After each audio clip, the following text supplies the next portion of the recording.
All right, folks, we're back for another one. Martin, man, what's cracking today? Oh, this is it, buddy. Just finished a pile of aerating, a little overseeding and stuff. Kind of kicked off that lawn application business, but Nice. now we're here. Yep. Getting another one. Nice. Yeah, I seen you on the aerator and the spreader this morning. You're sending me some snaps, so that was good seeing you breaking those things out. Yeah, it's always good getting new toys, playing with that, and don't have to walk, so Yep. even better. Nice. So that's good.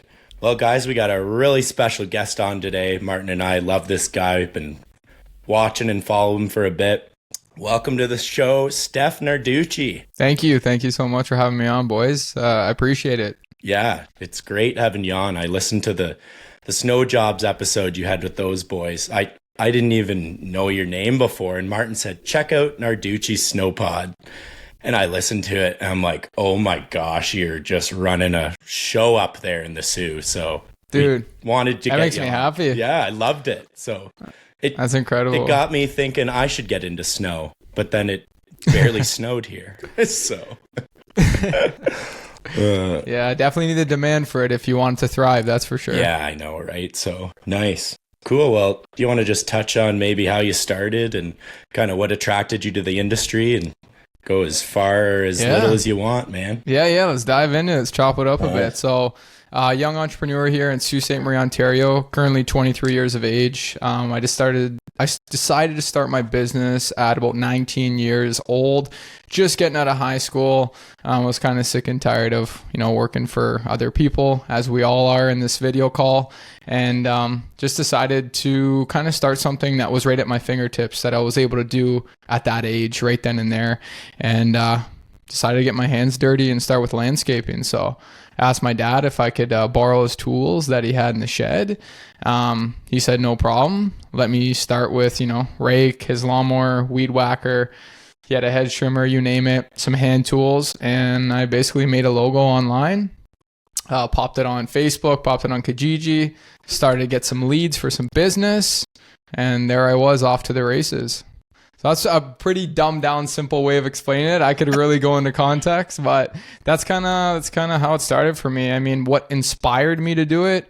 I read this book by Gary Vaynerchuk, and it really kind of like kickstarted me to want to do something for myself, just because this book was really all around the day and age we live in right now, utilizing social media as leverage to be able to start a business. I mean, look at what we're doing right now. This is kind of along the lines in a different way. And I just seen the opportunity. I was like, I could literally start a business tomorrow. I have some tools in front of me. I have a MacBook in front of me. Social media is free. I can make a page any day, anytime, and get it in front of people's eyeballs absolutely free. So why don't I just start there? Let's try it out. And you know what? It worked.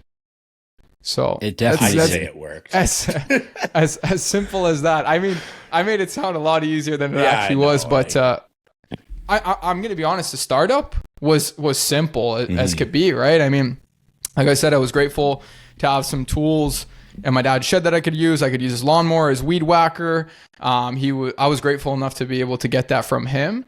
And then it was really, really easy to make a logo. I mean, with today's technology, it was 5 years ago, but still it was like this to make a logo online with all those logo makers that use AI and whatever the case might be. And then, Facebook's free, Kijiji's free, Instagram's free. All that's free. So there's really no excuse. Yeah. No, There really isn't. Not today anyways. Yes. I'm really glad you brought up Kijiji, because that is kind of gone away now. If you've noticed, everything's shifted over to Marketplace, but I loved Kijiji back in the day. I'm going to tell you a little funny story, and this is why it's fun to chop it up. I only posted my ads on Kijiji for offering landscape services, because before I got into the business of landscaping, I used to flip stuff on Kijiji all the time. So I used to flip iPhones, a lot of PS4s, Xboxes, PS3s, whatever, electronics, if you will, TVs, all different types of cell phones. But iPhones was like the biggest one for me. And I don't know, I was just like, fuck it, let's put it on Kijiji. Yeah. Why not? Love it. It worked. No kidding. Well, especially when I was, I'm 14 years now, like 14 years doing it. It's like Kijiji was like huge back then. That's what everyone used, right? Now it's gone way down, but Well, you know what? Don't say that. I just sold a truck on Kijiji. Nice. Literally 2 weeks ago. Yeah, literally Really? 2 weeks ago. I got another truck on Kijiji right now. Yeah, I sold a 2023 GMC Sierra 2500 4-door, regular box, just like a standard work truck, if you will, gasser. And yeah, I sold it on Kijiji within like 2 weeks. I got another one up there for sale right now. I think I honestly got more leads through Kijiji than I did through Facebook, which is odd because it doesn't usually work that way. Usually it's like the Marketplace. opposite. Marketplace is like the holy grail now for selling shit. Right. It's awesome. Okay. Yeah, it's pretty handy for That's sure. awesome. Yeah, I guess our American listeners might not know what Kijiji is. They're more Craigslist down there, but Yeah, very similar. It's the same thing. same Really, thing. it's Yeah. the same thing. nice. That's awesome. Yeah. So with your first logo, was it still with like the same company name that you're running now, or did that change? The title was Northern Landscaping. So we still kept that Northern because we're from the north here in Sault Ste. Marie, Ontario, really north of Ontario. We get a lot of snow. So that's kind of how we built our name. I don't know. When you think of the north, you think of the cold, you think of kind of like the Four Seasons. That's what I think of, the rocky north of Sault Ste. Marie. And it just kind of resonated with me. So I kept that name throughout the whole journey. But the original name was Northern Landscaping, and it had basically like 2 trees in the logo. It was black and white with a circle, similar to what we have now, but just more along the landscaping line. And I just made it on a logo maker online. I just literally typed in Northern Landscaping is my name for my business, and it pumped me out a logo that would match my name. It was hilarious. Like literally 10 minutes. Yeah. Like I said, no excuse. Yeah. No No excuse. excuse. Exactly. Yeah. I love it. So You don't do the landscaping stuff now though, right? You kind of switched to I think it was roofing you rolled into when you paired it up with. Okay. yeah, snow? I've been a little bit of a dirty hooker when it comes to businesses, but you know what? We got to learn somehow, and I definitely learned through a lot of hard lessons learned and money spending and whatnot, and kind of trying to focus my attention on one thing. I definitely learned in some hard ways doing a bunch of stuff at once. But yeah, I got into landscaping. That's the start of the business. And it was like grass cutting, hedging, mulching beds, junk removal, whatever I could do to make money with my hands, really. And with the tools I had. And then we went into winter. Started with my dad's snowblower out of the shed. My best friend that I grew up with, Nicholas Sherrod, he's my partner to this day, called him up. And we partnered up on it. He grabbed a couple snowblowers from his dad. We had a truck and trailer. I went door to door with some mailers, and I acquired about 30 customers that year. Just going door to door. Me, my cousin, Nick. We had a few other guys help us too. Like just like old school, like 12-year-old shit you'd see it out of a movie. Like just knocking, leaving a little slip in the mailbox. Like so many higher leverage ways of getting your name out there, but like just doing it like as if I was in the 80s. Yeah. Hilarious, but just to look back on now, it's just came such a long way. And I got 30 customers, and that's how we started the snow business. Because our winters start early here. They start in about end of October, early November. So we're like really, really early on our winters up here. And just after the landscaping season, went all into that. We did quite well with it. And then I stumbled across the business model we're in today with the 37 tractors I have now, servicing 3,300 customers. I came across a really, really, really efficient way on how to service residential driveways. It's a business model that actually came from Montreal, Quebec. And it's been around for 20 years. It's fascinating. It's truly the future of residential snow removal, without a doubt. I could say that until I'm blue in the face. And as soon as I got a hold of that, I came across it on YouTube and doing a little bit of research. I pretty much went all tunnel vision with that, and acquired our first tractor that year in the late snow season around February. Managed to get a couple snow events under my belt with my MX 5400 with an inverted blower on the back. And honestly, as soon as my ass touched that cab, I knew right away this is what I was doing. Like that's when it clicked for me. Yeah. And then, roofing came into the equation because when you're in a seasonal business, you're always trying to figure out, okay, what am I going to do in my not so busy season, right? Because we're all different. Some guys are more deep into the summer side and some guys are more deep into the winter side, but it's always one or the other that is not even close to as good, Yeah. And it's like you're fighting to make them both substantial businesses, but it's kind of difficult sometimes. Usually one has to give quite a bit.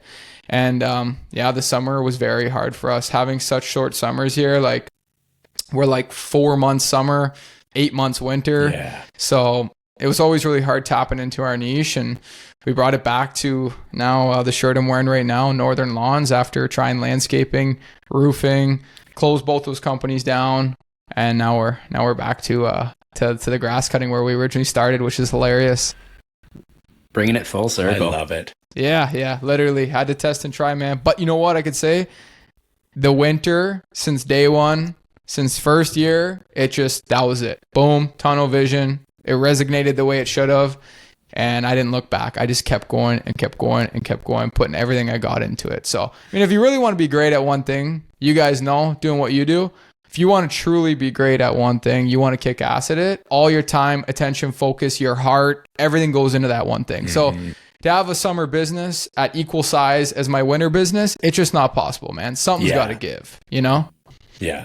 Just saying. That's how I feel, because it's frustrating me. Yeah. Because I'm always trying to like, fuck, man, I want my summer business to be a beast. I want my summer business to be a beast, and it'll get there with time, but it just won't grow like the winter. Yeah. Not where I'm from. Yeah. I got a different demand here, you know? Yeah. Right. So, not where you guys are from. Huh. Yeah. You get so much more snow than I would get. I mean, I'm probably an 8-hour drive to you guys, but the difference is wild how much more you guys get. Well, like we're right in the belt. I know. We're in the pocket. If you look up Sault Ste. Marie, like we're literally surrounded by 3 Great Lakes, and they decide to dump out whatever they want to dump out whenever. It's just, you can't control them. Yeah. So how much snow would you get in a year? Like amount of plows or versus like total snow and stuff too, yeah? I'll talk accumulation, I'll talk events. So I'll give you some history, a little bit of context here. 3 years ago, when we had 500 contracts, we went out for 42 snow events over 5 centimeters. So quite a bit. That's quite a bit. I thought I got a lot with like 20 so. Yeah. 42. Wow. And then last year was 30. Mm-hmm. Okay. And then this past winter that just passed right now, winter 2023, 2024, it was a total of 20. Okay. What was it? 22? Yeah, 22. Okay. Sorry, I forgot for a second there. I was like, a little bit less than the last couple for sure. This was the lowest year we've ever had in history. A standard year for us is 35 to 45. That's a standard. 35 being average, and then 45 being on the higher side. Okay. So last year having 30 was kind of even a little bit below average in terms of snow events, total snow events. But the accumulation last year was insane. Insane. Like we had, during Christmas time, we probably watched about 1.5 meters of snow, like well over 125 centimeters fall in like a matter of 48 to 72 hours. It was insane. It was like the most snow we got in the quickest time period in Sault Ste. Marie ever. It was absolutely crazy. The whole town like shut down. It was right around Christmas. It was insane. How do your inverted blowers hang with that kind of snow? Because I had an inverted blower on mine, and we got that monsters. We got like 7 feet. It was insane. And I ended up having to like buy a rear facing blower because we just couldn't keep up with it. Yeah. Well, I got 2 things. First, where are you from exactly, Martin? Cape Breton, Nova Scotia, way out on the east coast. Yeah. Wow, dude, that's incredible. I die to come up there. Man, how's the seafood up there? Probably fire. Yeah, he doesn't like seafood. I don't eat it. Freaking ridiculous. It's pretty good. A lot of people love it. That's my response too. Yeah, being where I'm at, like, well, by the time it comes here, I don't even know how old it is, but I can drive about 2.5 minutes to the wharf and get fresh whatever you want. That's amazing, man. God bless to that. I wish we're coming over at some point, Martin. Oh, if you ever come out, buddy, I'll get you some lobster. Ooh. My neighbors are all lobster fishermen, so you'll be good. That's incredible. Can you sound more East Coast there? Yeah, I love it. Yeah, literally. Pretty much. Nice. So, yeah, sorry to answer your question there. I had a 2-part to that. First, I wanted to ask where you're from. Oh, you're talking about the inverted blower. Okay, so when it snowed to that amount, I'm not going to lie, yes, it was a little bit more difficult, but like even our small 60 horsepower tractors were able to trek through that. So there's no excuse. It's not the blower. It's not even the tractor. It's how long are you letting that snow sit for? Mm-hmm. So we're pretty on top of it. Like we're quick. Mm-hmm. So, and we've gotten quicker every year. Even like this year, we're even quicker than we were last year. So, I mean, honestly, it's not a struggle for those blowers at all, like at all. I mean, I think it's just a crock of shit when people say, well, good luck using those blowers on a heavy snowfall. It's like, man, you probably let it sit for 24 hours. That's why you can barely blow it. Like we're on it quick. So it's got the same idea with our regular customers. It was fine because like we were going kind of constantly with it, but it was all these people like we were snow blowing for, I think after the storm, I think we were out for like 16 days. Just digging people out with blowers. Oh yeah, you just had a snowfall of 150 centimeters out there, eh? In like less than 24 hours, and then we got another 60 centimeters on top of it 2 days later, and then another 30, and then another 15. So we had like 215 centimeters in like 7 days. Dude, so I watched it. It was wild. I watched some videos and I literally thought like it was fake. I'm like, this is not possible. It didn't look real. It was very real. It was so mayhem. When something like that happens, I mean, I'd be talking out of ignorance here if I told you that the blower would be able to withstand that. But nobody's ever experienced that with an inverted blower, maybe besides you. I haven't, that's for sure. I experienced a good meter and a half within like 3 days, but like we were already hitting the driveway by the time it got to a foot. By the time it got to a foot, it was already hit and then hit again and hit it again. So because we never let it sit. It did work all right for a little bit because what was happening, like there were some spots like at one point we were getting like 10 centimeters an hour. So like it was like, what do you do, right? But like it was working fine because we'd back in as long as I can get the blower over it. I just back in, drop it like 2 feet, drive ahead, and it would like pull it out, but it'd definitely make for a long few days if you only had that. Right? The trick with inverted blowers is they can't stop blowing. Like they always got to be blowing. It's the same thing kind of with conventional blowers that are, faced the other way around. Like put it this way, you're not going to back into a driveway with a regular conventional blower and just push it. It's kind of the same thing with dragging when you have an inverted blower. Like you could drag, don't get me wrong. We drag in between houses all the time. We buy our blowers with fixed wings on the side, so we have that extra room to drag.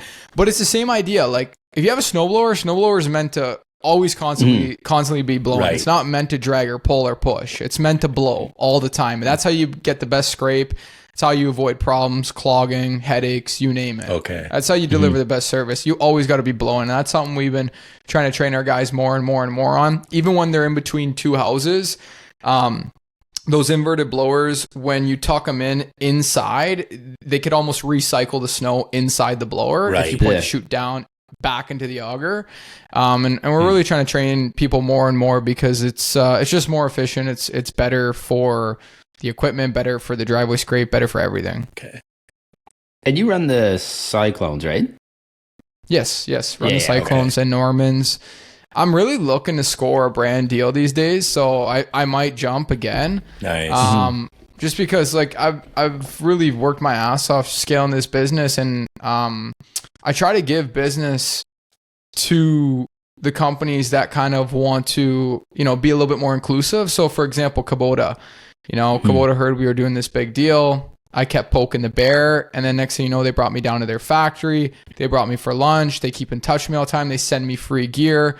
They reposted my video on YouTube to a bunch of different people within the community at Kubota. And like, it's just like that like culture, having that culture and relationship with them is what I'm looking for with all the products we buy. And yeah, Pronavos is tough to get through to. They're very, very like stubborn Frenchmen. And it's very difficult to build any sort of relationship with them. Norman was the same way, but ultimately I'm just looking for the best product with the best customer service, and Norman or Pronavos don't have that both going on. But I will say a Cyclone is the best made inverted blower in the game. There's no better blower out yet. Not yet. Okay. No, they build the best. They build the best for sure.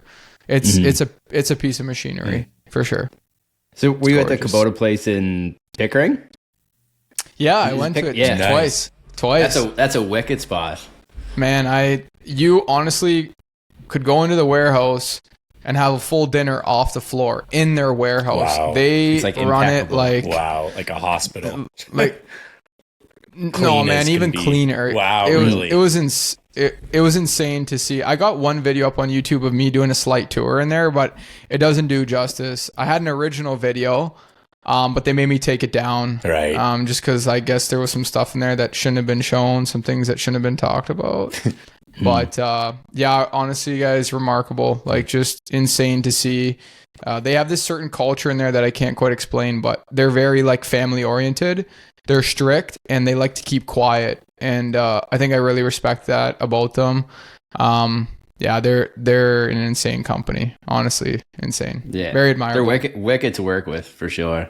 Oh man, they're awesome. I'm really working hard on trying to land something with them on the winter side because I've done enough business, I think, but I think they're waiting for me to have my whole fleet orange, and then they'll give in because I still got some John Deere in the mix. They don't want to rep Northern Snow too hard quite yet because we got to get rid of that green. So you're making the switch, are you? Getting rid of all the? We get rid of all the deers? Yeah, all the deers are gonna go. I've pretty much flushed out, I think, about 6 in the last year and a half. So slowly getting rid of them. I don't want to take a huge hit on them. I mean, that'd be just dumb. Yeah. They still serve the same purpose. Right. They do a good job. There's nothing wrong with them, but I definitely want to streamline the fleet and run all one machine with all the same controls, all the same parts. Mechanics know them. Like, I want to make it super dead simple, Nice. Yeah. That's smart. Because you're mostly all 60/60s, right? With a couple M5, I think you got, or M4. 60/60. Yeah, 60/60 is our most popular tractor. Actually, I'll give you guys a little spoiler. They're coming out with a 70/70, which is 10 horsepower more. They might give a little bit of a refresh on the body too. So I'm like absolutely jacked about that. I don't think we're going to hear the announcement until spring of 2025. That's when they were they're going supposed to do a demo on that this winter, weren't they? In Montreal?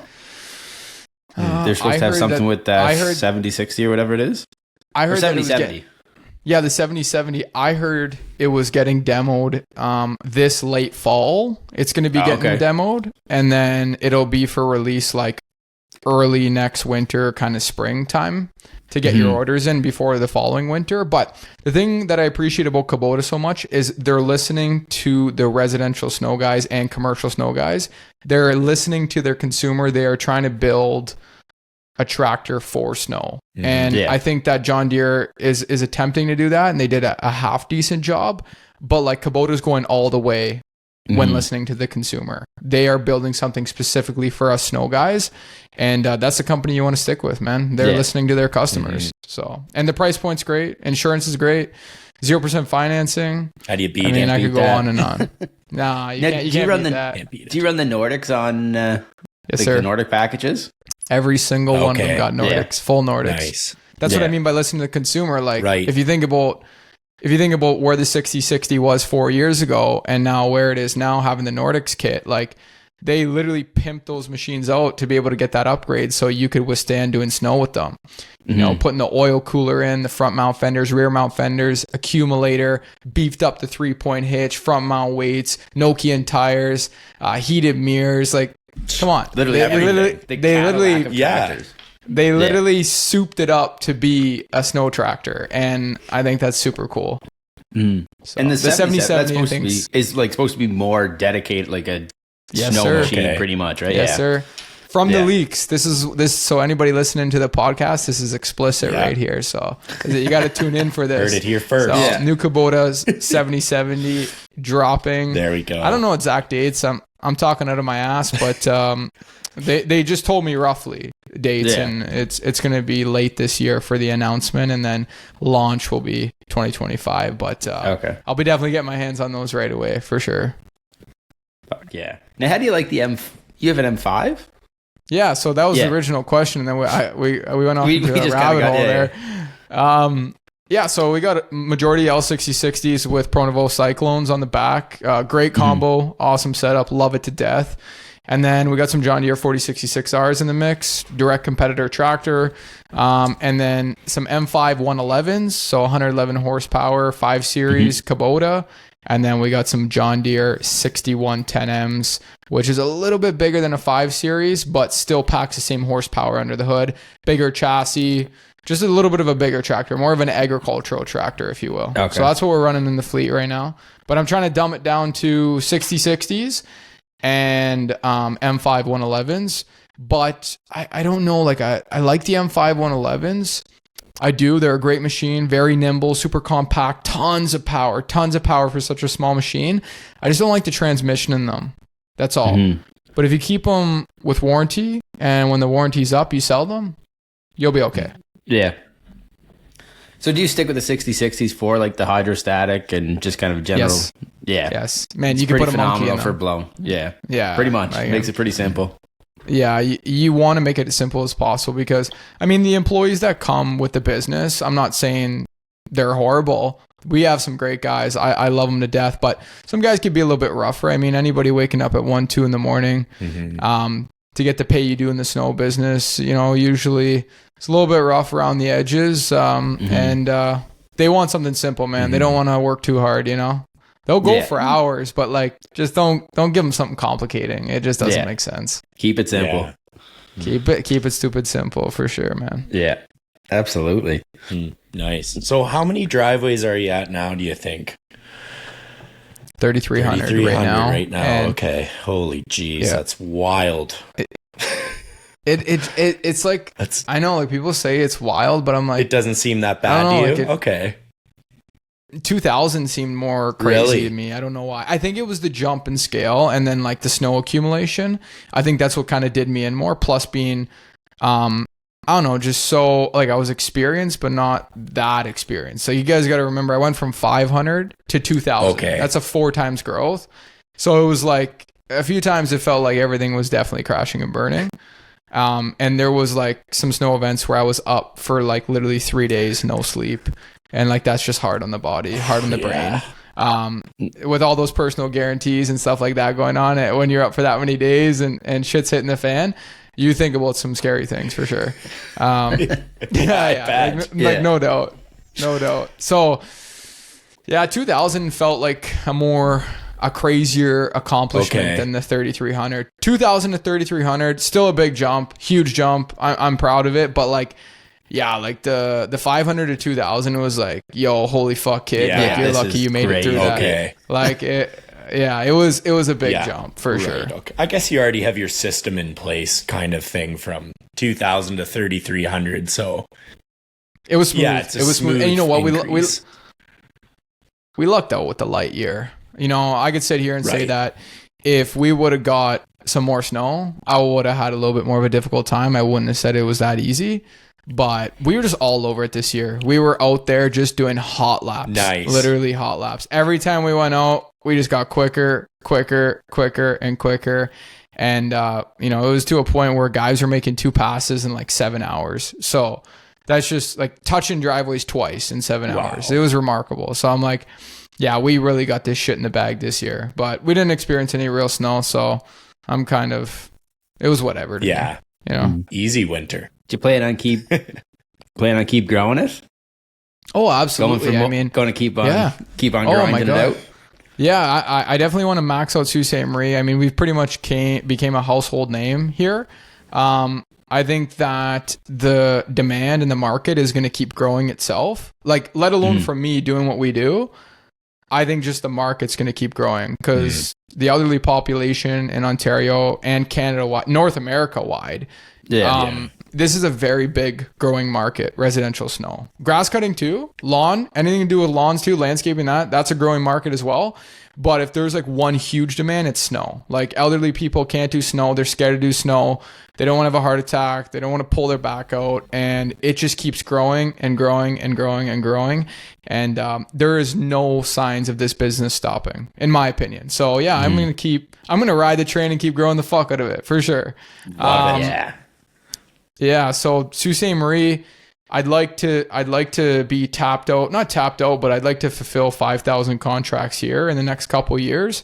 that would be like a good sweet spot. We'd be servicing, I think at that point, if we did 5,000, we'd be servicing 1 in 5 homeowners in Sault Ste. Marie. That's wild. So like, we're pretty close right now. Right now we're almost 2 in 10. Okay. So for every 10 homeowners, we're servicing every 2 every driveways per 10. Yeah. Wow. Yeah. Okay. We're actually like 1.5, 1 point something. But like I'll say we're 2 because by this year we'll probably be 2. So yeah, man, if we could do even a little bit over 1 in every 5, that would be remarkable. Okay. Yeah, that'd be pretty good. Impressive as fuck. What's the competition like up there? I just have no idea. Like, is someone doing the same thing you are, or are they old school in it? There's another company that does about 300 driveways with the same idea we got going on. Like I could say they're competition, but like we're just we're in different playing fields. Yeah, exactly. You know what I'm saying? So he provides great service. He's a remarkable business owner, but like, you know, I'm young, I'm aggressive. I got no strings attached. I don't got a family. I don't got any of that going on. So I could really be out here playing the game, if you know what I mean. And he's in a different boat. He owns multiple different businesses. He'll be successful in the space. I think he's going to continue to keep growing it. But he's just like, I'm in NHL and he's in OHL, you know, like it's just different leagues. Like the level of service we're providing, the amount of money we pump into the business, the stuff we do for our customers, just the level of service and support, man, the branding, like you stack up all those things and it's like, it's just, we're in a different league. That's how I put it. Yep. In a league of your own out there. Literally. Yeah. Pretty much. One of 0. Yeah. So impressive. I love it. Yeah. That's great. Yeah, well, do you want to touch on, I know you haven't got into the lawns much, but I thought it was sweet that you're getting into the lawns. I seen you got some ramp racks and some Toro stand-ons. Do you want to talk about, I don't know, your experience of getting back into the landscaping and lawns? Well, I'll tell you why I decided to do that. So basically what ended up happening was, I had a lot of customers who were always constantly asking us like, hey, like, you know, I wish you guys did grass cutting. I wish you guys had summer services. And I've seen that kind of like an advantage for competition, take people like full year round. And with the aging population that we have here in Sault Ste. Marie, I'm like, I think a lot of homeowners are just going to want to stick with one company. And roofing wasn't in the same business as what we're doing. Like, you know, roofing's a one-time service, a one-time commitment, a one-time big price you pay. And then you probably will never see that business ever again. Because if you do, they did a shit job. I mean, let's be real. If you're calling a roofing company, put a new roof on your house, if you have to call them again, they fucked it. Probably. Yeah. Or they made a mess. 25 years? Yeah, exactly. That's not not a good good return rate. 25 years out of your roof, that company probably won't be in business again when you call, usually. And it just didn't fit our model. We're out here. We're offering a reoccurring service. We have customers come on with us for the first year. They absolutely love our service. And then they buy into us year after year after year after year. While I was looking at our snow business and how successful it was in that essence, I'm like, what the fuck did we do wrong in the summer? What are we doing, boys? Like, we're selling roofs, but yet we do snow. It's under the home service roof. Like we're offering a home service solution for people at Sault Ste. Marie, but it just didn't make sense. It didn't jive with the snow business at all. So I was like, you know what? We got to hop on to something very similar. The payment structure has got to be similar. The business has got to be similar. I want it to be as identical as possible because we're 8 months snow, 4 months lawns over here, if you will. We're not going to put our whole heart into this. We're not going to put a huge commitment into it. We're going to just kind of do something to keep the lights on, keep customers happy, bring in a small profit, keep the salary guys busy, and then just put our heart, time, soul, effort, everything into the winter. And just, you know, turf, lawns just seemed like the best fit for us. So here we are, same model. You pay your monthly price or you pay your contract in full. We have a reoccurring service, weekly or bi-weekly. It's a commitment for the whole season, and you literally just kick your feet up, relax, go have a beer at camp, go fishing. Don't worry about your grass. We got it covered. Now, I might string on some other services in the future, some simple services like, let's say maybe we'll get into weed spraying, fertilizing, maybe some overseeding, aerating, stuff like that. Like that's a potential thing we might do, stack a few of those dead simple services on, but I don't know yet. We'll see. I really just would like to just scale the grass cutting, get really, really dense routes. And if you really think about it, it's very similar to the snow. You have a tractor going around doing, well, tractors can do 100 houses in 4 hours. I know grass cutting is more labor intensive, so it's different. But you have same idea. You have a truck fully loaded with the equipment. It's almost like your tractor on route. That's how I think of it. You have your men in there and you go pound 30, 40 lawns in, an 8-hour day. It's a similar business model. The software could be used the same. The customers are the same. The employees are the same. Everything's the same. Roofing was like a whole different ballgame. It didn't make sense. It was like, trying to own a restaurant and like a golf course. Like it's just two different businesses, man. It just didn't go together well. Yeah, I guess, awesome. No one needs a roof every year, a new roof every year, right? So it was a great business. Oh yeah, totally. I mean, we could have stuck it out and made some big ruckus around here. I mean, we did for the 3 years we were in it. It was awesome. I really liked it. I was passionate about it too because it was like it had some grit, It was like kind of more like a manly service, if you will. Yeah.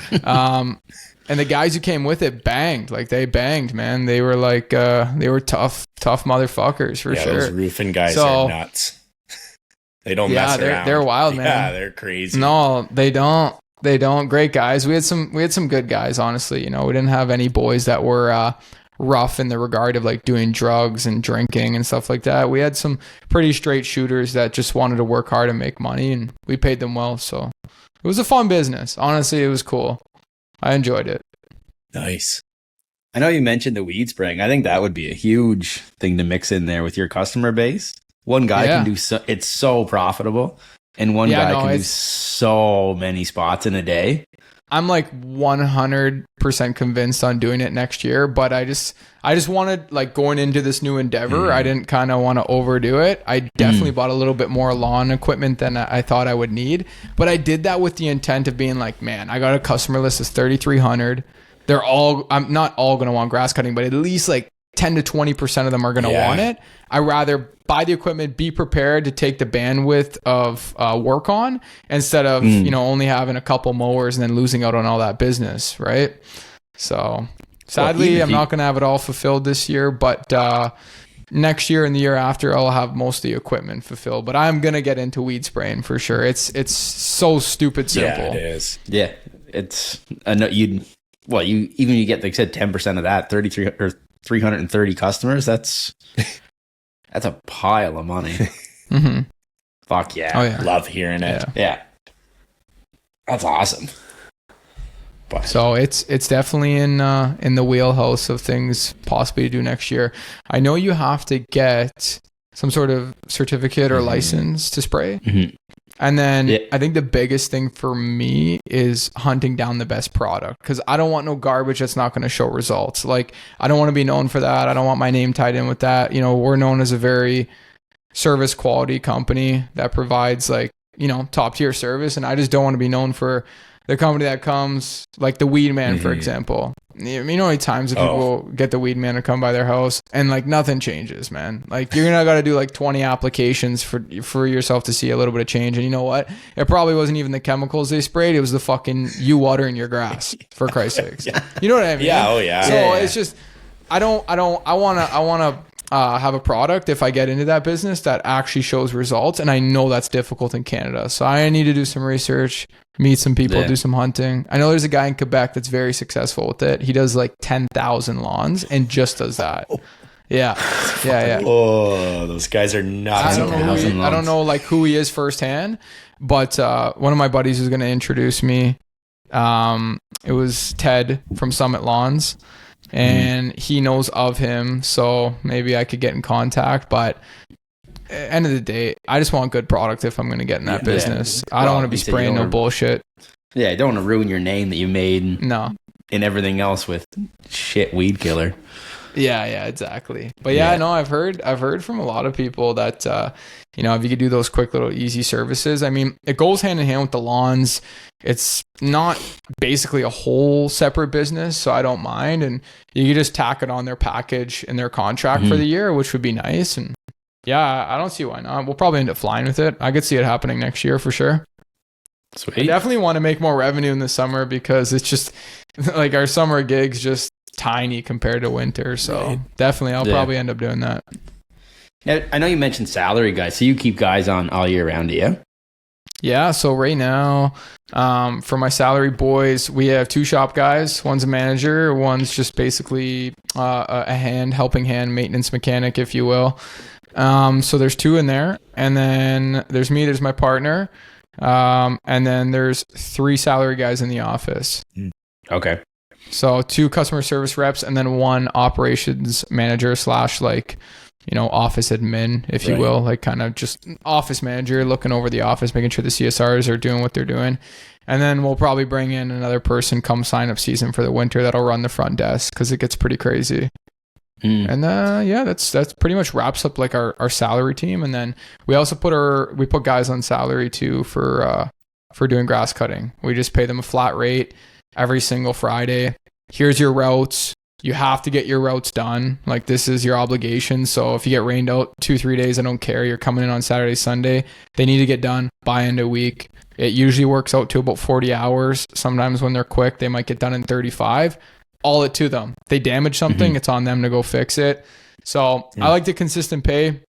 My employees like the consistent pay. They don't like the Mickey Mouse up and down kind of pay. They have families. They want it to be consistent. So, operators out in the field for the winter, we do the same thing. You get paid every single Friday, snow or no snow. Grass cutting, you get paid every single Friday, no matter what. But it's a little bit more scheduled grass cutting, right? So, yeah. Okay. Yeah. That's awesome. Definitely a good way to keep employees around, right? Especially in the winter time when you need them. Exactly. So that's the thing, right? Like, fuck, man, we could honestly just do nothing in the summer because the winter business is good enough for us to survive, but we wouldn't be able to hold on to those salary employees, those key players. Like, I wouldn't be able to have, 3 guys in the office and 2 guys in the shop, dishing out over $250,000 in salaries for them to do nothing for 4 months.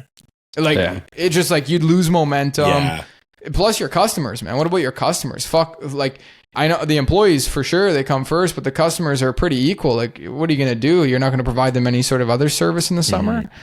So you got to do something. Yeah. You got to do something. But I've thought about it. I'm like, man, it would work for us to just literally just take 3 months off basically and just do snow. But then I'm like, well, salary guys, what the fuck are they going to do? There's nothing to do. It wouldn't work. So we got to do something all year round.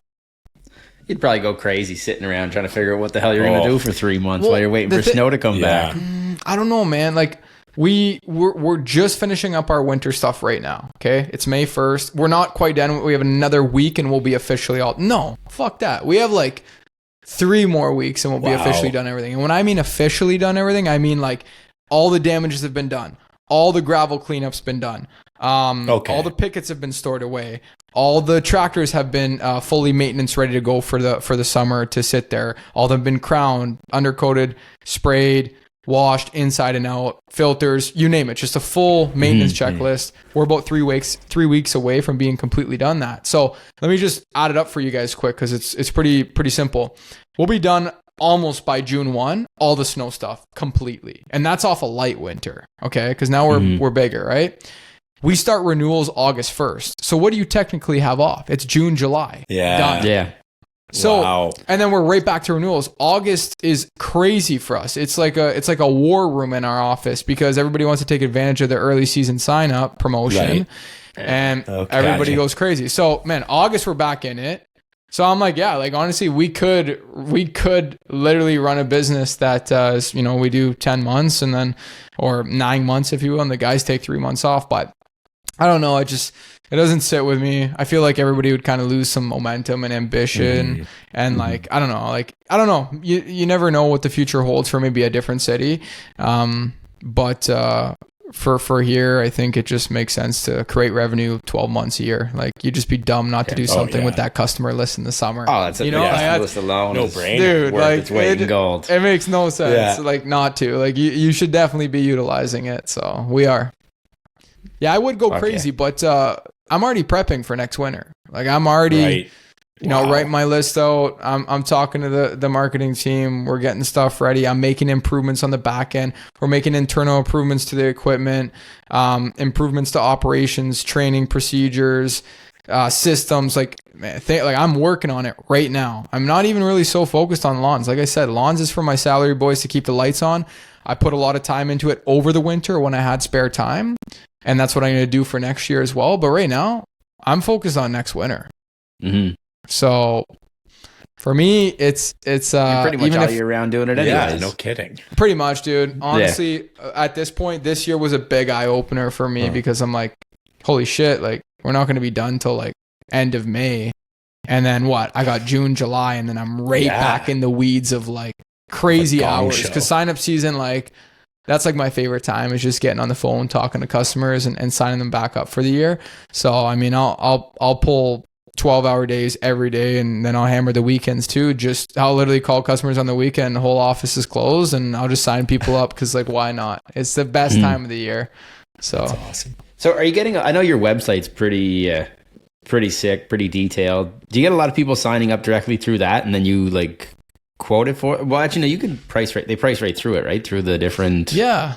So you could price right through it on the website, which is nice.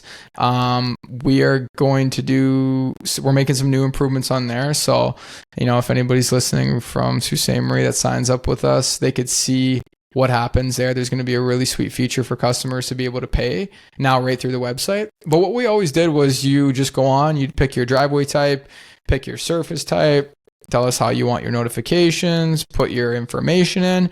We'd get it on our end. Once we get it on our end, we'd plug it into our software. Once we plug it into our software, we'd then send you the quote. And then the quote, you're able to accept the contract right through the quote or pay right there. You could do either one or both. And then that's it. Customers sign up. They literally, as soon as they pay, they go active in our system. They appear on the map, and then we route them in. Way you go. They could even, punch in their phone number if they want text message alerts or phone call alerts when they receive that email to sign up, and away they go. It's pretty simple, pretty easy for sure. Yeah, definitely pretty efficient. It's slick. Takes a lot of bullshit out of it. Oh man, it's like to take in that volume. We're just trying to make it easier and easier, not only for the office but for the customers. Like, I just want it to be like stupid simple. So that's why we're making some improvements to the website to have customers to be able to just pay right on there. But yeah, we might not do it. It's just kind of it's an idea. We've always done it the other way because the problem with it is customers might pick a driveway type that's not even remotely close to theirs, and then you got to backpedal and chase them for the money that they still owe, or they might price themselves too high and pay more, and I don't like that either. I want them to get the accurate price for their driveway based on square footage, because that's how we quote them, right? So I was just gonna ask you that. Do you get many people that put like the wrong driveway or something like that? Because like people call me and they're like, we want to price on our lawn. It's like 5,000 square feet, and I'll see it later, and it's like 15,000. I'm like, you're way the fuck off. So you get that with driveways too, obviously. I'd say it's 50-50, honestly. I'd say we have some pretty honest people here. So some people will go and they'll type in that they have a 6-car driveway. I'm like, dude, that's a single. Like, I don't know what you're burning on. And when I mean single, like, I mean, like, it only fits like 2 cars comfortably in my eyes based on what we have. So some people are like picking 6-car. I'm like, just because you could jam 6 cars in there, bumper to bumper, doesn't mean it's a 6-car driveway. Like, I want there to be comfort, right? So, I mean, and then there's some people, of course, who have a 6-car driveway, and then they put themselves down as a single shared or something really small for the cheapest price possible. Right. The cheapest price possible, right? So, I mean, it all depends, but like I said, it's a double-edged sword. So the online payment process for us through the website is something in the works, but I don't know. We'll see. Like I said, it could really be a double-edged sword. I don't really want customers to have the headache of going through the website, sending us the email, then we have to put in our system and then reply back to them. I want them to be able to just pay right on the spot. Like I want there to be speed there.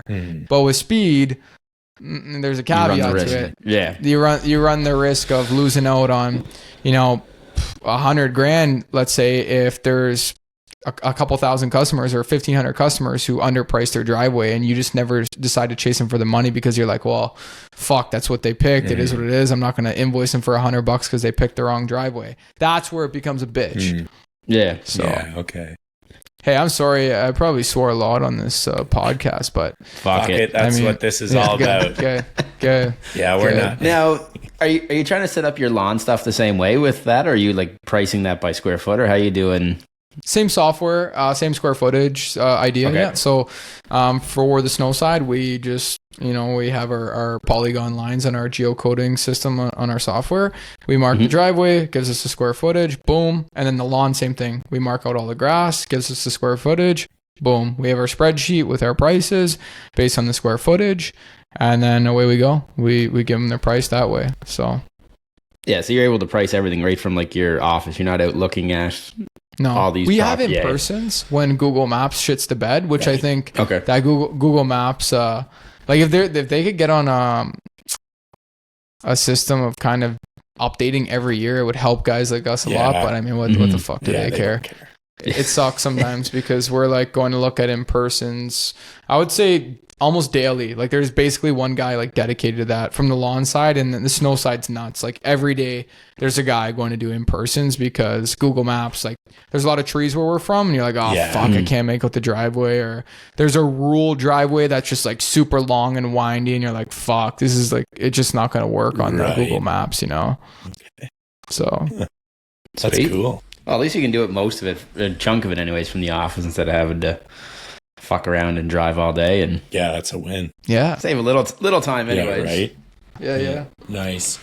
I've noticed you've been putting some time into your YouTube channel, and it's been looking really good, and you've been cranking out some good TikToks too. And I know we were chatting a bit. Thank you so much. Yeah. Can you maybe touch on a little of that? Kind of what you're getting into there? Yeah, absolutely. Yeah. This is a huge new passion of mine. Equally has my heart just as much as the snow business. But the thing that's great about it is I get a kind of a 2-for-1. I'm really passionate about making content. It's super fun. I enjoy it. I meet great people like you guys. And then I also get to talk about what I love to do. So it's like, why the fuck wouldn't you? Yeah. Like, I mean, really, why wouldn't you? And I mean, to be honest, why I started doing it because I wanted to meet people. And then the opportunity just grew and grew and grew and grew from there. I'm like, this is literally a way of not only getting customers in the door, but making money, building a personal brand, being able to monetize later and do some cool stuff, especially in the niche that you're in. I mean, the sky's the limit when it comes to social media, and that keeps growing on me. I think it's the biggest leverage vehicle you could ever be in today's day and age. And I think that anybody would be dumb not to go all in to posting content every single day, as much as they can, as much as they're able to do themselves or they could afford to do. I just think there's nothing better. But how I got into it was I think that you just got to start with what you have, just kind of like how I started in the landscaping business. You pick up your iPhone, you talk about what you know. You don't get on the camera and talk about some bullshit. You talk about what you know, okay? What you've learned, the business you're in, things you might know, hobbies. Get on the camera, talk about what you know, and then let it just kind of snowball from there. Nice. And it's been fun. But if you're asking like strategy behind it, I mean, it started with one post every 2 weeks, and then it started with like one post a week, long form kind of, and then it was like, okay, I want this to I want to treat this like a business. I want this to grow. I want to put more effort into it. I want to go all into it. And that's when I started doing some research. I looked for some freelancers out there who were doing some editing on the side. And I came across, honestly, I haven't even met him yet, but I could literally call him a best friend. I could call him a brother. His name's Eric Moss. He's all the way from Idaho. Oh, okay. Like just way across North America. I'm from Sault Ste. Marie, Ontario, Canada. Met him on Fiverr. It's a freelance application, if you guys ever heard. And get a lot of this stuff through Fiverr. Man, that's my bro. That's my brother, dude. I met him and we linked up, and I said, listen, your editing skills are great. I sent him some videos over Google Drive to see how his editing skills were. He did a great job. Same age as me, 23 years old. I really liked his style. I really liked his demeanor. I liked who he was, his personality. And then we just clicked off, and now pretty much he does do his own thing, but he works quite full time with me. And he does all my stuff for me. So pay him every month, and we get it done. He pumps out 1 to 2 long forms per week and 1 short form every day, and then does a bunch of other stuff too. Like, he'll update the YouTube show reel videos, and post some stuff on Spotify, and make sure my link tree is up to date. And he'll check analytics, and he'll be like, "Hey, here's our strategy for this week. Let's test this. Let's test that. Chop up the content." Like, he puts a lot of time and effort into it. We're just getting started. We're gonna grow together, though. He's like a brother to me. I've never even met him either, so it's crazy. That's so cool. Yeah, it's cool, man. Dude, social media, man, the power of the internet, power of 2024, right? Like, it's fucking insane. I would not even be in this business if it wasn't for YouTube. So right, that's so awesome. Yeah, sounds like Martin and I might have to take a couple notes on that, because we're trying to do it all. Well, you guys are doing great. Oh yeah, we're doing. It's just hard to fit it in sometimes. You know what I could say? I could say the same fucking thing. Yeah.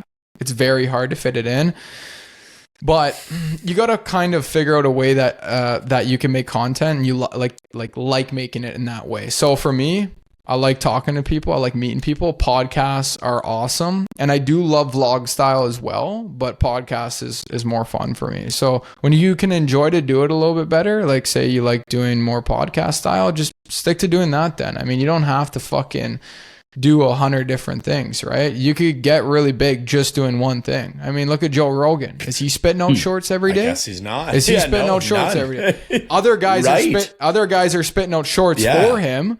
But that motherfucker just went all into doing one thing, and he did it for 10 years, and that was just making podcasts. He's freaking killing it. There's no bank. There's really no excuse. Like, I mean, yeah, I like to diversify a bit because I'm not too scared. But man, I feel stressed out too sometimes. I'm like, fuck, man. Like, it's been like a week. I haven't made a piece of content.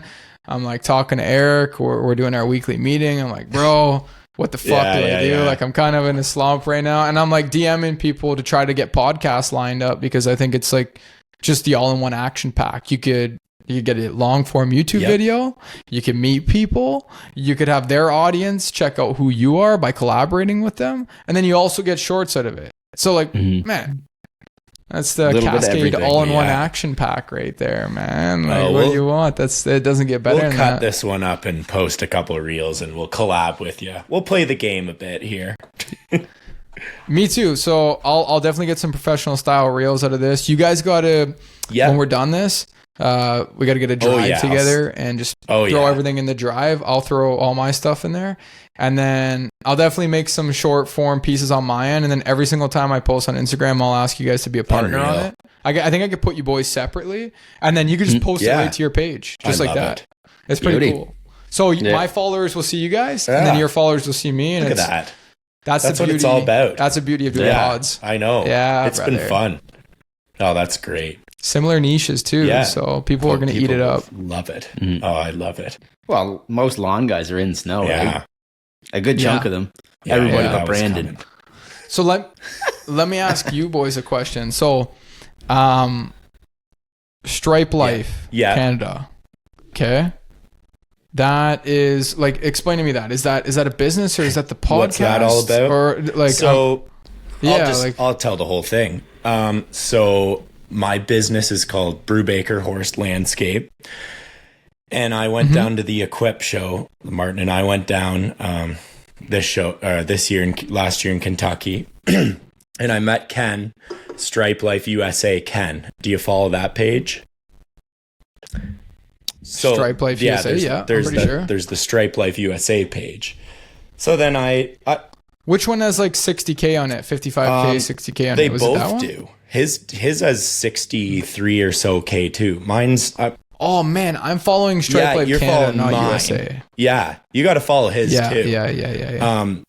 I didn't know there was such thing. I know. Yeah. So Ken's been doing, Ken's kind of a solo guy. He probably does 8 to 10 places every week, but he goes hard on, he's got this big Facebook group and it's got over 60,000 members in his Facebook group. Right. So he's been going hard at that for a couple of years. And I was talking to him and I said, Ken, what if we change all the Brubaker stuff over to Stripe Life Canada and we become maybe like a Stripe Life, like try to get a bit of a community going up here. That was kind of my goal with it. Right.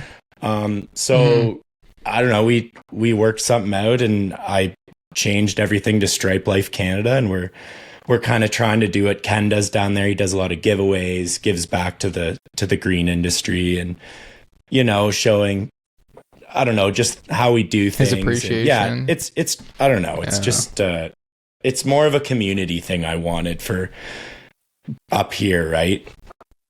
But you're talking like your social media stuff, not your actual company. Oh yeah, you're just talking.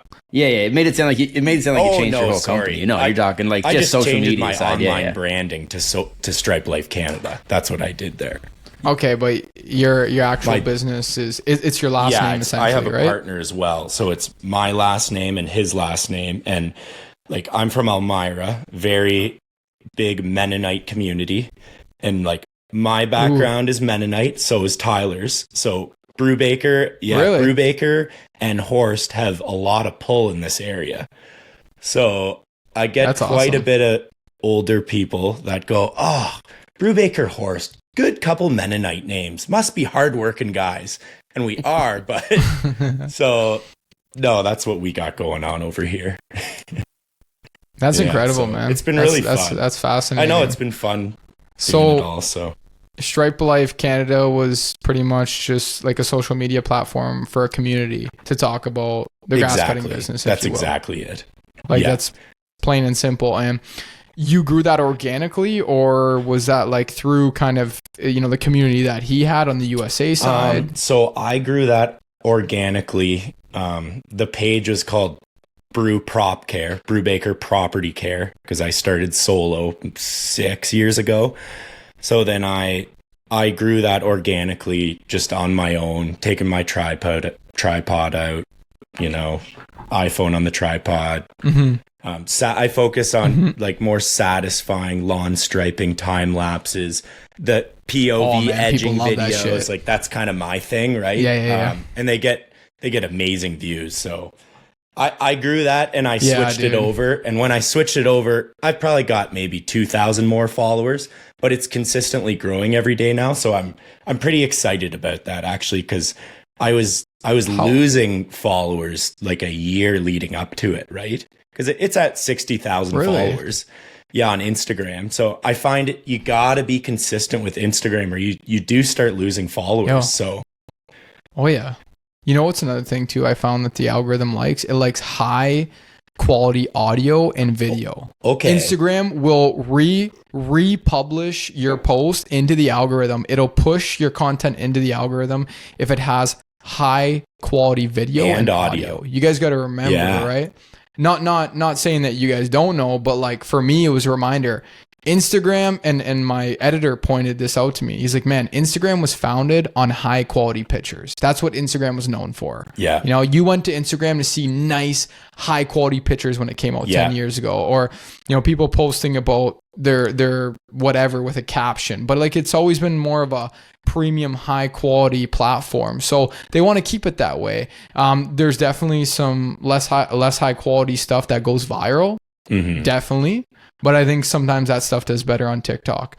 I think Instagram still likes posts. If you put posts out, it'll boost it in the algorithm. So I played with that, and it does like some high quality pictures, 4K pictures. And then if you could do some nice 4K videos and some good audio with, like a DJI mic or what we're doing right now, anything high quality Instagram kind of feeds off of. Because as soon as I changed my content from using like, my GoPro with like a shitty mic to like amplifying it using like a Pocket 3 at 4K 120 frames per second with a nice mic, like instantly I watch Instagram start growing.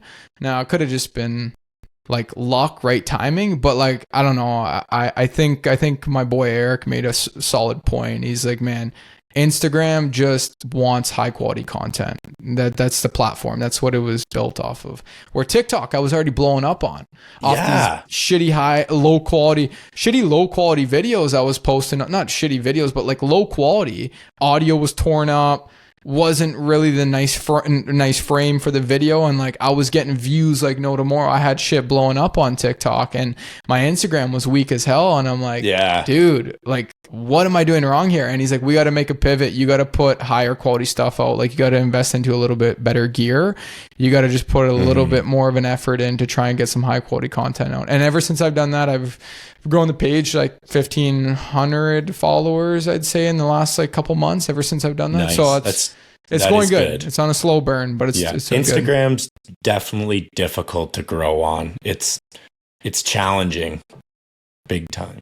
It legit. Is legit. That's why. Yeah, it's legit. Right. It's fucking legit. It's legit. It's legit as hell, and it's a premium platform. Like it's not a Facebook. It's not a TikTok. Like it wants to shine out from the rest. It's fucking legit. You got like. Okay, put it this way. When you look at somebody kind of with like status or with like a really big business that's going on, you always go to Instagram. Like that's kind of like good point. That's the stamp of approval. That's the legit. True. Like that's the legitness right there. Yeah. So when I'm like, oh man, I want to check out this business, you know, how really big are they? And then you go on Instagram, they got 100K with a blue stamp. You're like, damn, legit. That's a business, you know? They're right. Legit. So that's jokes. I mean, people could buy followers and do all that bullshit too, but you kind of know. You go look at their likes, you go look at their comments. As soon as you see how many comments they get and likes, you'll know if they got real followers or not. I know, you can tell pretty quickly. Yeah, you could tell. There's lots of them. Yeah, there's tons, but we know that. No, Instagram is a very rewarding platform. My favorite platform, though, through and through, YouTube. I absolutely love YouTube. I love making long form content. I love the thrifty thumbnails. Their YouTube studio, super, super nice. It's linked up with Google. So I'm a big fan of Google. And I just like, I love the opportunity over on YouTube. They just do some cool stuff. Like, you know, when you reach 100K, you get the plaque, the silver plaque. When you reach 1 million, you get the gold plaque. And I think the next one after that's 10 million, you get like, or 100 million or something, you get this crazy, crazy plaque. But anyways, just, you know, stuff like that. And man, YouTube's the GOAT. YouTube's the GOAT. It is. Of all platforms. Like you can't, like that's the GOAT right there, man. YouTube, I even use heavy every day to watch other people's content. I'm a big long form guy. Long form's not going anywhere. Long form is here to stay. And I think that it's the best content you can make is long form, in my opinion. Shorts will blow you up. They'll get you recognized. Great funnel to get recognized. Great funnel. But you got to be posting. The long stuff seems to capture people and keep them following you, right? Like they keep. That's how you build an audience. Like an authentic audience. I agree. Yes. They love it. Oh, I'm going to go back to, you mentioned that Gary Vee book. What book was it? Crushing It? It was called Crushing It. The yellow book. I read that too. That's so funny. The yellow book.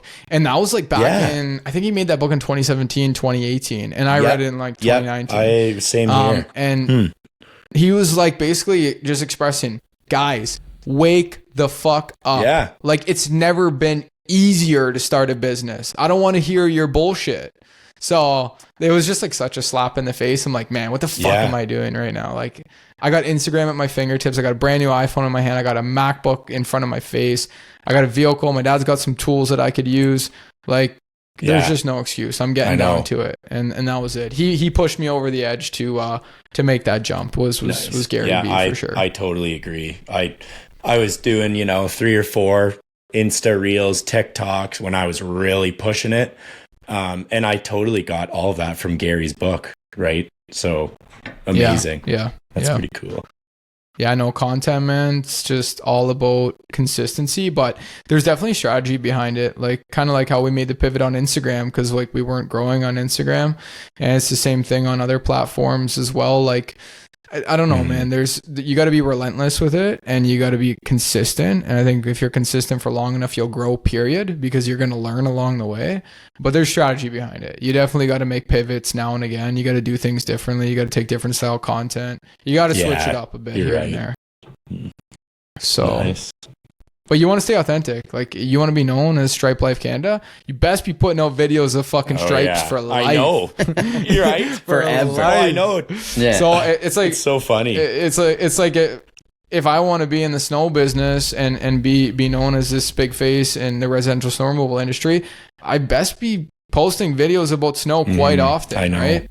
Even maybe if it is summer, I might want to be talking about it every once in a while. Like, so the thing that's nice about grass cutting and like lawns, if you will, that I kind of envy from like more of like a content standpoint, is that not everybody likes winter. Most people hate fucking winter. Yeah. Okay. So when you post about winter content in the summer, everybody's like, ew, I don't want to fucking watch this right now. What the fuck are you doing posting snow in the summer? Get this shit out of here. Where it's like, you post lawns in the winter of a satisfying lawn getting cut. Everybody's like, oh, I can't wait for fucking, I can't wait for your summer. And they're liking your video. So I kind of, I don't know. That's just making up some bullshit excuse. But like, I really feel that, when I'm putting content out about snow in the middle of summer, I'm like, man, nobody's going to want to see that. But I think the story is interesting. I think there's more context to just, having a snow business, So Nice. That's sweet. Yes, sir. Cool. Fuck Well, yeah. are you a Leafs fan? Yeah, man, we're going We are deep tonight. in for a battle tonight. So I was just in Toronto this past weekend. I had an amazing time. You've been down in Toronto, Oh Brandon? yeah, I'm only an hour from Toronto. Many times, too many times. I stay away from that city. Let's just leave it at that. Martin, how about you? I was actually there last week. No, get out. Yeah. I was on my way home from Mexico. I had a night layover and stayed with a few buddies there. Nice, all the way from Nova Scotia. Yeah, let's go. And going back in a few weeks. That's The end of fire. the month, bro. I'll And be we're there, gonna try so. to meet up, That's Martin awesome. and I. We haven't seen each other since October of last year, so Yeah, you guys definitely should. Don't sleep on that. The energy is just different in person. I mean, virtual is sick and all, but it's just different. Oh, What was I going to Leafs. say though about TO? Oh yeah. Okay, so I actually I bought playoffs tickets. I went to not the last game that they just played in Boston, the game before where they absolutely shit the bed. They lost 3-1. Horrible to see. I went to go see that game in person. Honestly, like Toronto actually looked like they didn't even know how to play NHL hockey. It was a horrible game. you should listen to you watched that on TV? Yeah, you should listen to the last podcast because I ripped them apart. I was pissed. It was a terrible game. Well, yeah. So- it was the worst hockey I've ever. I funny don't you even said watch much that. hockey. I don't watch much hockey. I can't say I'm a huge NHL fan, but I'm a Canadian. Okay, and that's our sport. 100%. You know what I mean? Let's be honest. So, when it's playoff time, I'll get a little bit into the weeds, and of course, Toronto's my team. Toronto feels like second home to me, so absolutely it is. But watching that game and spending that money, I was fucking pissed. I bet. I was Yeah, because that's pissed. not cheap. I was pissed. No, man, I was in Upper Bowl too, and it was like $700 a ticket. That's Upper Bowl wild for a playoff game, and like the seats were dope. Don't get me wrong, but like they were nothing crazy. You wanted to be lower bowl, like even like mid lower bowl, you were like 2K. That's crazy. I know. Well, Toronto's just got such a fan base, such a starving crowd for people who want to watch the game, and they can make some money there on the tickets. It's not like going to watch a New Jersey game or Florida Panthers. Like it's just different. It's what we're made on. Canadians are made on hockey and beer and cigarettes and all that shit. Yeah, the Leafs are the Dallas Cowboys of football, right? That's the Toronto Maple Leafs. So I love it. Well, what do you got for a score prediction tonight? I think that Toronto. I think it's going to be a 2v2 OT, and then it'll be one of the other who takes it. I think it's going to be a 2-2 OT game, and then Boston's probably going to sweep them. And then that's it. Done. Martin, what do you? They just can't do second round. I know. They just can't. Like they just don't got it in them. They just like unless Matthews comes out tonight. He's not playing tonight. Marner Matthews is again. That's what I'm saying. So that changes the prediction. You know what? They did good without him last game. I know. Anyways. I So some boys were stepping up. You know who really needs to step up though is Mitch Marner. Like I don't know what the fuck that guy's doing. He spends more time on the ground than skating. He's just always flopping all over the place like a dead fish. You're preaching to the choir. I can't stand him in the playoffs. He's a good regular season guy, really good player, but he doesn't have it in the playoffs, in my opinion. So I will say, the one goal that Toronto did score at that game I watched was by him. It was nasty. Filthy. It was absolutely filthy. It was a nasty goal. So I'll give him the respect there. But the rest of the game, like I said, he was falling all over the place the entire game. Like he spent more time on his knees than on skates. I know. I don't know what it is, but prediction. I think it's going to be an OT, another OT game for sure. And then I think they're not going to be able to handle the pressure and they're going to lose. I don't want that to happen, but like I got no confidence in Toronto. Like seeing the hockey I seen in person, I'm like, listen, if you guys make it the second round, all the respect, you guys are not Stanley Cup worthy. You just aren't. Like your team is just, you got the right players, but like your momentum out there or whatever the fuck you guys got going on, it's not Stanley Cup worthy. So forget about it. Couldn't agree more. I hate to say it. I'm just being fucking. I'm a Leafs fan too, but here. It's so frustrating. Year after year, it's the same bullshit. So, yeah, and they were electric like during the regular season, right? I heard. I didn't watch much, but I heard they were like lightning. Pretty fire. I was excited for the playoffs because I'm like, this team could do some damage. But all right, Martin, what do you think, Martin? I'll stick with my same prediction from last time. They lose 4-1. 4-1 Boston, he said. Yeah. I guess last time too when it worked for them. So holy shit, that's insulting. 4-1. You're just a blow. I also don't watch any hockey. I haven't watched the hockey game in you like footy? Yeah, I watch football. Yeah, football's sick sport. That's my favorite sport by far. Football and golf I like a lot. I don't really watch golf, but I like to play it. Same. That's a pretty sick sport. Yeah, no, hockey, I'm just a playoff guy. Same with football, though. I'm a playoff guy for football. The thing I like about football, though, is it's not fucking 7 rounds per, like, per stage or per quarter, whatever you want to call it. Like, it's just one game. That's all you got. If you don't make it, you're beat. You're beat. Crazy. Yeah. I do, too. Like that. It's... The elimination process is just so much more intense. Like you're watching the Super Bowl and it's like, boys, like this ain't the Stanley Cup. You don't got a second chance. You fuck this up, you're finished. Yeah. I think it's sweet. Yeah, it's kind of crazy. It's good. It's sweet as fuck. Yeah, football is ridiculous. I'm gonna go 3-2 Leafs win. I think they're gonna sneak one out and they're gonna go back to Boston and then it's a toss and then lose 4-1. There you go. I'm getting a 4-1 right eventually. I have to. So if they win tonight and they win next game, they're in for second round. Who would they be facing? Or we don't know that yet. I think they got to play Florida again because they do. Which it's not going to.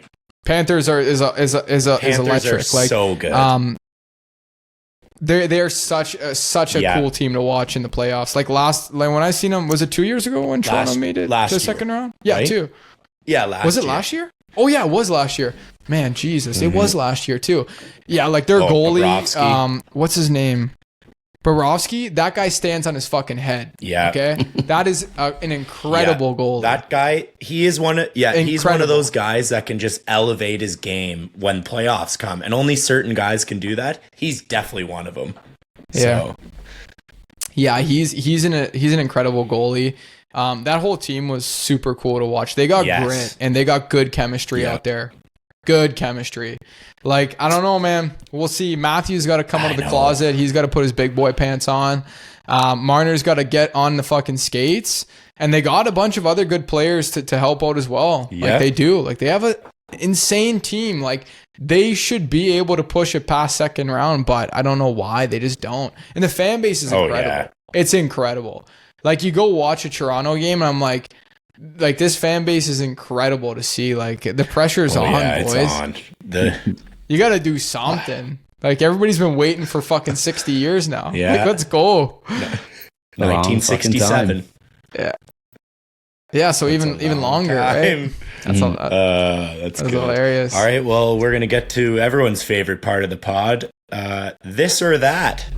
Didn't tell Steph what we're going to do, but So we got 3 different things, Steph.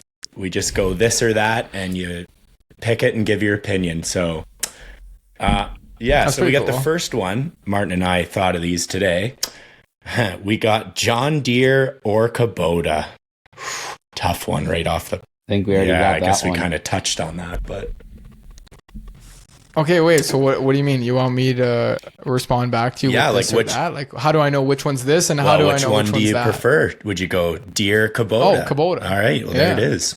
Yeah, Kubota takes it. for sure. So when you I get started it. though, you bought everything John Deere first, right? Like all your stuff. No, man, this is what. Oh, this pisses me off. My first tractor was an MX 5400 Kubota. I realized that wasn't really the correct snow tractor, so I was like, okay, let me do some research. And then I came across the L6060. This was before they had the Nordic edition. So we had to get gotcha. the fiberglass custom rear fenders built, and like we had to like dig hard to find the front fenders and find accumulator. Like we had to pimp it out ourselves to make it a snow tractor, which made the Gotcha. process kind of cool. But my second tractor ended up being a Kubota L6060. My third tractor ended up being a Kubota L6060. And then I got enlightened from watching some of these other guys on YouTube and some people in the snow industry running all these big Deeres. And I'm like, you know when you're like getting into equipment, you're like, I want bigger, I want more power. And then you end up buying a bunch of big machines just to realize that like it's not as efficient. It's not going to help your bottom line at all. And you're like, what the fuck did I do? So went from Kubota to John Deere the second year, and I got like 4 John Deeres, three or 4 John Deeres in the fleet. They were great tractors. And then COVID was going on, right? And that was very, very difficult. So when I hopped into the year of going from 500 to 2000, all I could get my hands on was used John Deere. Like Kubota was months out. Supply was way behind. Demand was through the roof. So all I could get was a bunch of used John Deere at crazy interest rates. And that's what I did. And then things came around.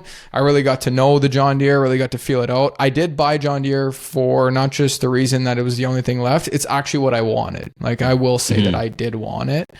And then spent some time using it, spent a lot of money watching it break, and then went all back to Kubota, and as soon as some more equities paid down, or some more equities built up in the machines and they're paid down a little bit more, I'll definitely get rid of all my John Deeres. So a little bit of time, you'll see an all orange fleet, and I'm excited for that day.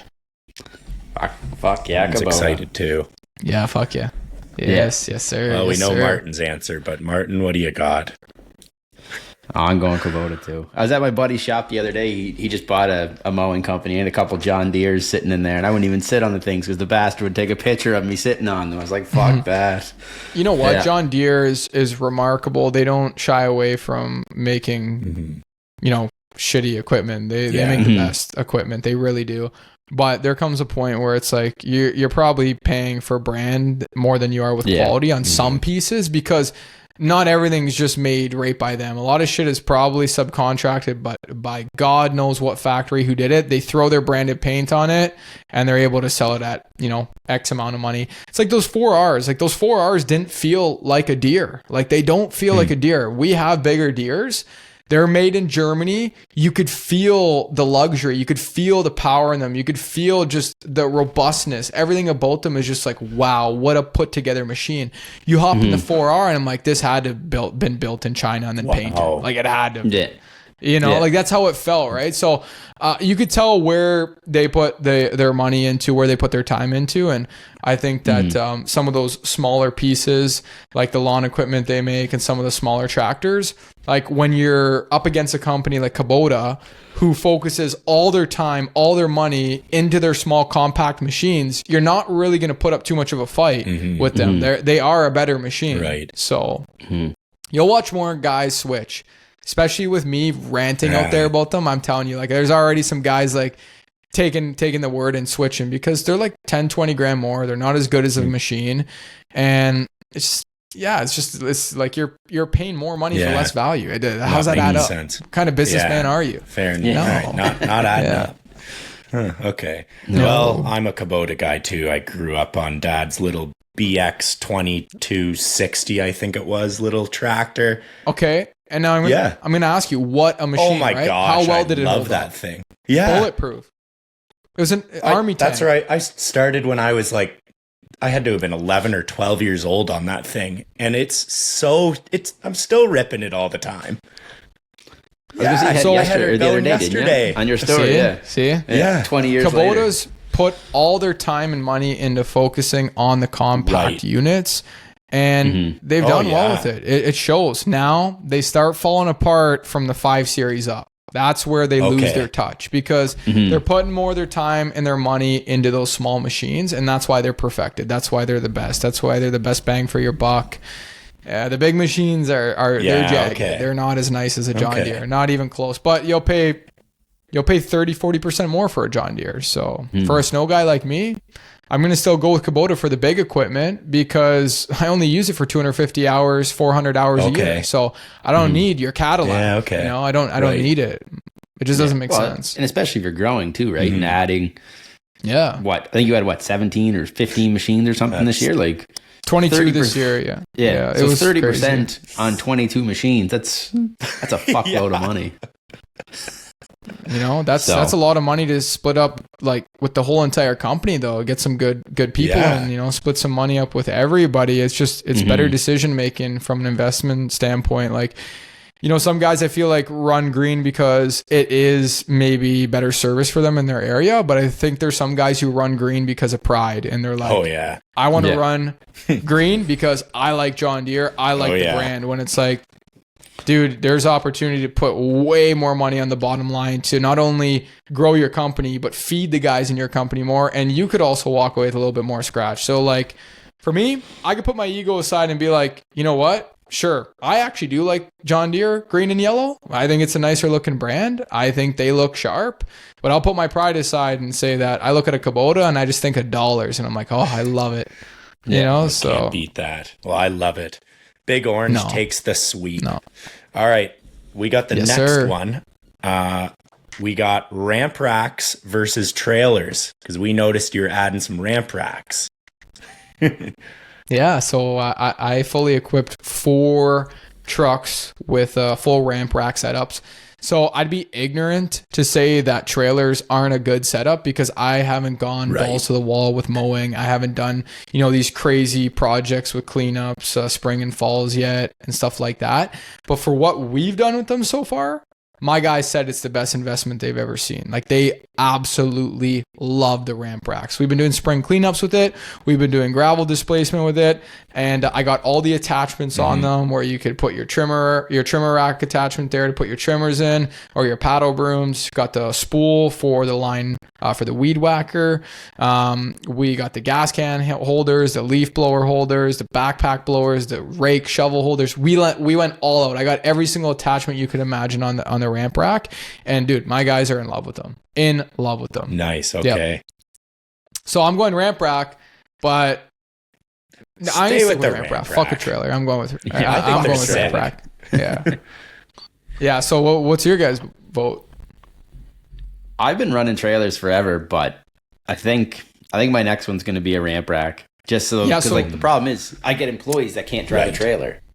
So that's the thing, right? Yeah. Well, where it made sense for me is because like, I love speed, I love efficiency. Okay, and like being in this business model, snow and lawns, it's the money is in the seconds. It's like everywhere you could cut time, you're going to improve your service level, and you're going to improve your bottom line, and you're going to improve employee headache. So make it stupid simple every single way possible. And as soon as I seen that, I'm like, oh my God, dude. You could hire any employee. You don't got to worry about them backing up a trailer. You don't got to worry about them being too long and taking out another car when they're pulling out of Walmart because they forgot to take a wide turn. You don't got to worry about safety in that trailer every single year. Like, just all these things. And there was so much value add to just having your equipment to be able to just load up in the box and then fuck off just like that. To have all your attachments right there too, it's a no-brainer. I think the custom ones though are even like the next level up, but that takes some time and money, and I wasn't willing to do that. So I just said, fuck it. I'm getting all ramp racks. Best investment ever. I was just talking to my guys today about it when I was on site with them, and they like adore them. They said there is nothing more brilliant than this setup right here. Like, this is it. Love them. You put your stand-on 36 in the back. You could pack another 36 if you need to. It holds all your tools. You're literally just maximizing your output for a little single cab long box. Like you're that thing's on steroids when you load it up. Are you running them in 3/4 tons or 1 ton or half tons? Half tons, airbag suspension. Okay. Beefed right Gotcha. up. V6, 2-wheel drives. So you get them for a song and a dance. And like I got all my trucks for basically under 10K and then put a little bit of work into them and then threw the ramp racks in them and then deckled them. Like all my trucks, they're like 4 different colors, but I was able to just wrap them all and you can't even tell the difference. But yeah, single cab, V6, 2-wheel drive, all you need.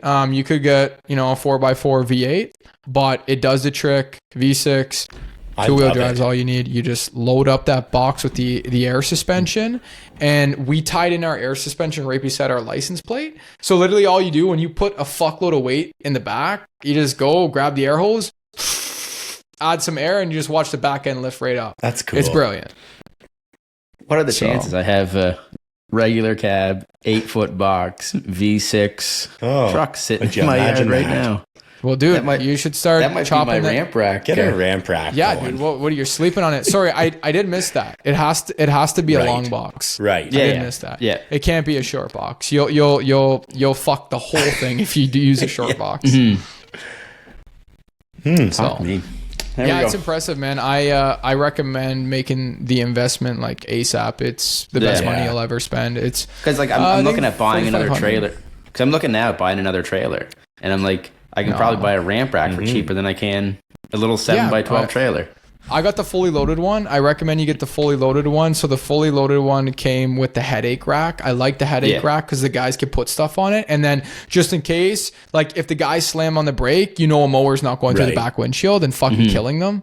So the headache rack is nice. Make sure you get them. At first, I thought I fucked up. And then I asked my guys, I'm like, hey, is a headache rack the right call? And they're like, man, if you dare to buy one without one, we'll kill you because we use it all the time. I was like, okay, you could like strap stuff down to it, put stuff up there to hold. So get the headache rack, get the ramp rack, make sure you get the quick disconnect. It's like a $400 or $500 upgrade. You could literally take the dovetail off in like under 5 minutes, like probably 3 minutes. It's like unhooking a trailer on and off. And it has like basically like a trailer stand almost. Trailer stand, if you will. And then you just take the dovetail right off, you throw your tailgate in, and then that's it. You leave your headache rack and away you go. So you could disassemble it really quick. So make sure you get the quick disconnect. And then what I see the most value in terms of the attachments, the trimmer rack's a no-brainer. You could do without the fuel can mounts if you don't want them. Because they could put them inside the box or on the headache rack with a strap. So you could save some coin there. But the leaf blower, the backpack leaf blower, that's a must. Those guys love it. So that doesn't get destroyed in the box. So that's a cool attachment. The trimmer spool for the weed whacker line, that's a must. And then you just kind of like weld a little chain on with a pair of pliers. That way the guys could always just clip it. Boom, right there. Boom. Because they get lost all efficient, the time. Efficient, man. Like money's in the seconds. And then we like I said, I went too far with it. I put you could get like a water cooler rack where you buy a water cooler and you put it on the rack, you lock it in. The guy's always got cold H2O right on the side of the truck. So I thought that was pretty cool. Save them from going to Max Mart and Circle K and all the corner stores. So a little bit more time that they could buy back there. What else was nice about it? The hand tool rack. Okay. That's very necessary. You put your rakes, your soft rakes, hard rakes, you put your shovels, you put everything in and man, I fit this all on one truck. There's one more attachment I'm missing too, I swear. The chainsaw? But little box, did you buy that? No, it's got the handheld blower. It's got the leaf pack, the blower, backpack blower, sorry. And then the hand tools, the spool rack, the H2O water tank, the fuel tank, the trimmer rack, and then there's a couple other ones you could buy too, but like ours is like max though. Like you can't fit anything else on it. I'll be posting a video on YouTube soon. I'd love for you guys to check it out. I think you'll like it. It's a slick setup. We'll totally check it out. Yeah, I think they're a wicked setup. And did you make order the it right investment. through Ramp Rack, or do you have a dealer? I had to travel to get it. We don't have them here in Sault Ste. Marie. Okay. So if you go to ramprack.com, you can just look up the closest dealer that sells it to you, and then you drive to them and pick it up. Nice. Done. That's Fuck not yeah. bad. Sweet. All right. Yeah. So Yeah. love Oh, we them. got the last this or that. I don't know if this is a good one, but we have lawns or snow. I know we know the answer, but Oh, boys, you guys made these way too easy. I mean, I know. the Ramprack and trailer one That was a good one. pretty good, but Yeah. I guess we didn't Yeah. know how far Yeah, you were I into know. the lawns yet. So then we're like, lawns or snow? Snow, no-brainer. Well, you know what? Maybe if I was in a different market where I had 8 months lawns and 4 months snow, it'd be different. But I have a starving crowd here in the Yeah. winter. Winter's always going to be my beast. That's what I'm going to keep chasing for life. It's a tough business, but it has my heart, so I'm going to keep Nice. at it. I love it. Martin, are you yeah. are you snow or lawn team? After this hell of a winter you had, I don't know. impartial. I go back and forth depending on the time of the year. When it's winter, I can't wait to get the fuck out of the tractor and go cut grass, and then Yeah, you know what? at the end of the summer, it's the opposite. I'm like, I'm ready for winter. I'm You ready go for this back and shit to forth be done. all day. Me Yeah. too. Me too. For sure. Like you do. But it's, I guess what turns your gear is whatever has more demand, whatever you make more money from, Yeah. whatever is more successful. That's what's going to kind of keep you itching for that business more than the other. Mhm. Yeah, so I'd say the lawn side for the lawn and landscaping side for sure right now. Yeah. Then, but Yeah, summer's nice. the snow one's the goal to grow that. I think the next. Well, it Sounds sounds like like, that. you have the right demand out there. Yeah. Man, We'll add you- two more tractors this year, I think, You're on and your we'll just way. keep on.